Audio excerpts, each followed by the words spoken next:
Question number 4, relation R in the set Z. R क्या है, relation क्या है, x y such that x minus y is an integer.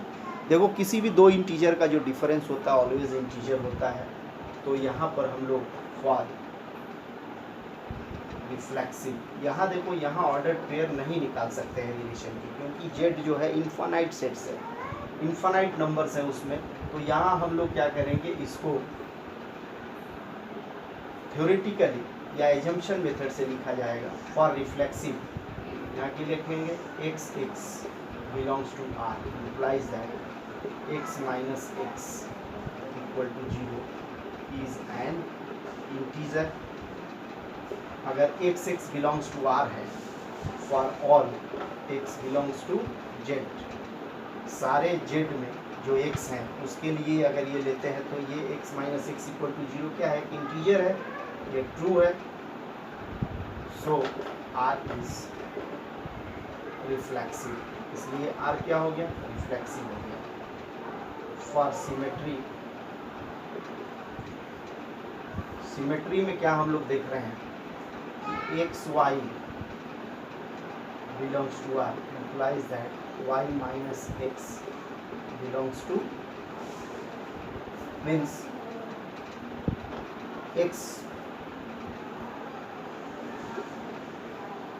x y belongs to R implies that x minus y is an integer and y minus x belongs to R implies that y minus x is an integer. It is true. अगर x minus Y एक integer है तो y minus x भी क्या होगा, एक integer होगा। तो फॉर ऑल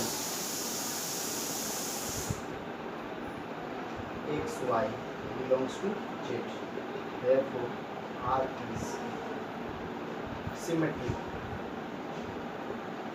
कैसा रिलेशन हो गया, सिमेट्रिक रिलेशन हो गया। ट्रांजिटिविटी भी चेक करोगे तो क्या होगा, x Y belongs to R means x minus y is an integer. फिर यहाँ क्या लेंगे हम लोग, एक्स वाई हो गया तो वाई जेड ले लेंगे, तो y z belongs to R means y minus z is an integer. तो क्या होगा, एक्स माइनस जेड भी एक इंटीजर होगा। तो ये रिफ्लेक्सिव भी होगा, सिमेट्रिक भी होगा और ट्रांजिटिव भी होगा। अब देखो क्वेश्चन नंबर 5 में कुछ क्वेश्चन दिया हुआ है जिसमें हमको वही चीज़ चेक करना है। तो पहला, दूसरा, तीसरा हम एक बताते हैं उसका, फोर्थ का,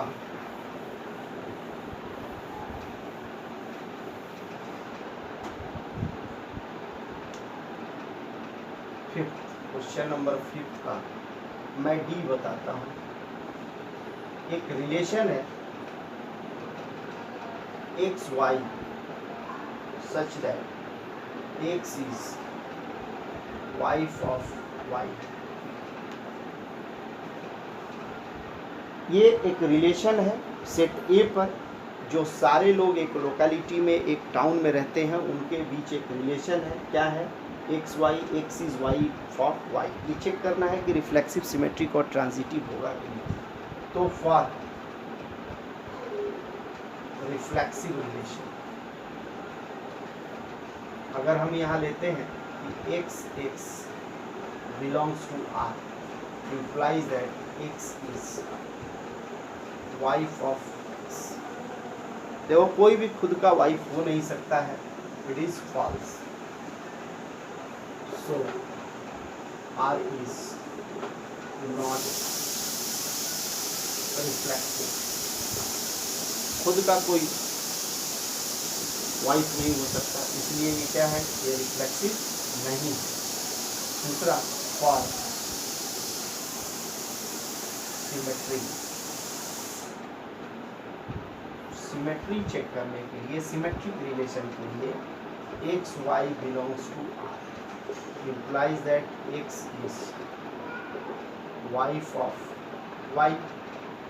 लेकिन Y X belongs to R अगर कर देते हैं तो ये क्या हो गया, Y is wife of x.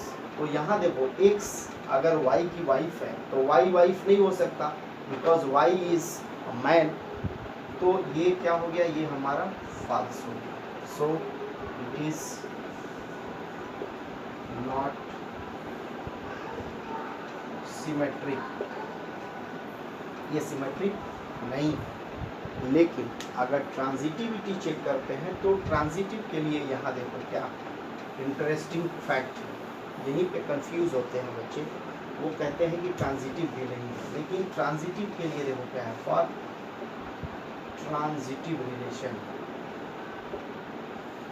Transitive के लिए देखो x Y belongs to R implies that x is y for y,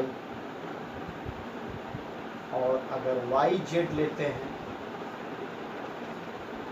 this implies that y is y for z। यहाँ देखो x is wife of y, x y की wife है, यानी कि y क्या हो गया, मेल हो गया, दिस बिकम्स मेल, क्योंकि x is wife means x is female, x हमारी क्या है, फीमेल है, तो y यहाँ क्या है, मेल। दूसरा जो कंडीशन है y z belongs to r लेते हो तो y is wife of y, यहाँ पे y क्या हो गया, ये फीमेल हो गया, जो कि पॉसिबल नहीं है, ये फॉल्स है, तो ये लिया ही नहीं जा सकता है, मीन्स x y है, वाई जेड इसमें है ही नहीं, it means we can write that y z does not belongs to R. Y z जब इसमें है ही नहीं तो हमको एक्स जेड चेक करना ही नहीं है, so this relation is transitive, this relation is transitive, तो ये रिलेशन हमारा क्या हो जाएगा, ट्रांजिटिव हो जाएगा। देखो क्यों ट्रांजिटिव हो रहा है कि एक्स वाई तो है लेकिन इसमें वाई जेड नहीं है, तो मैंने क्या बताया है कि अगर एक्स जेड है मीन्स एक्स वाई है और कोई भी ऐसा ऑर्डर्ड पेयर नहीं है जिसका फर्स्ट एलिमेंट वाई हो, तो वहाँ ट्रांजिटिविटी चेक नहीं करना है। जैसे अगर ए बी है और बी सी भी है तब ए सी चेक करना है, अदरवाइज इसको चेक नहीं करना है। ठीक, अब क्वेश्चन नंबर देखो, इसी का ई में है x is father of y, यानी कि x is father of y, तो एक्स एक्स लेंगे तो x is father of x, it is not possible, so it is not reflexive. फिर एक्स वाई का फादर है तो वाई एक्स का फादर नहीं हो सकता है, सो it is also not possible, तो ये रिफ्लेक्सिव नहीं है, सिमेट्रिक भी नहीं है। और ट्रांजिटिविटी चेक करते हैं कि x is father of Y, Y is father of Z, तो x is father of Z नहीं हो सकता, so it is not transitive. तो ई वाला रिलेशन जो होगा वो रिफ्लेक्सिव भी नहीं है, सिमेट्रिक भी नहीं है, ट्रांजिटिव भी नहीं है। अगले क्वेश्चंस को हम लोग अगले वीडियो में करेंगे students, try to understand it.